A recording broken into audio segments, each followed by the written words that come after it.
ఇంత అందమైన అమ్మాయిని విడిచి వేరే అమ్మాయి నాకెందుకు? మరైతే నేను ఫోన్ చేసి ఎంతసేపు అవుతుంది? చూడు దేవి, అనుకున్నవన్నీ అనుకున్నట్లు జరుగుతాయా? అనుకునేవన్నీ అంటున్నారు. మీరు నిజంగా నన్ను ప్రేమిస్తున్నారా? అరే, అన్నిటికీ అనుమానం అయితే ఎలా?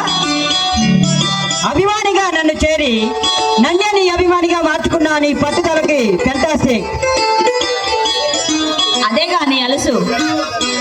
చూడు రాజా, ఏదైనా ఫ్రాంక్ మాట్లాడడం అలవాటు. నిన్ను మొట్టమొదటిసారిగా టీవీలో చూశాను. ఆ రోజు నుండి నా గుండెల్లో నీకు స్థానం ఇచ్చాను. ఎలా అయినా నా సొంతం చేసుకోవాలనుకున్నాను. నేను అనుకున్న దాన్ని ఎవరు చూసినా కానీ నేను ఒప్పుకోను. చూడు దేవి, ప్రతి మనిషికి మనస్తత్వం ఉంటుంది, కానీ అది పరిస్థితిని బట్టి నడుపుకోవాలి. అంటే నేను స్టేజిపై పాటలు పాడటం నా హాబీ. అలాంటిది నన్ను ఎందరో చూస్తారు, నీలాగా ఎందరో ప్రేమగా మాట్లాడగలరు మరియు ముట్టుకోవచ్చు కూడా. మరి వాళ్ళ విషయంలో దేవి, రాజా, ఎస్ దేవి,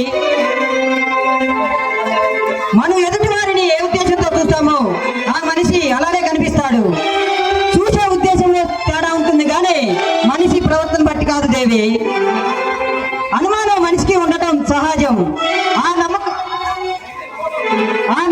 నమ్మకం అనే ఆయుధంతో దాన్ని ఎదుర్కోవాలి కానీ ప్రతిదీ భూతద్దలా పెట్టి చూడడం మంచి వాళ్ళ లక్షణం కాదు Devi. Sorry Raja, I'm very sorry. సహజంగా మీ ఆడవాళ్ళలో ఉండే సహగుణాలే మీలో ఉన్నాయి దేవి. దాంట్లో నీ తప్పేం లేదు దేవి. సారీ అండి. I love you two Devi.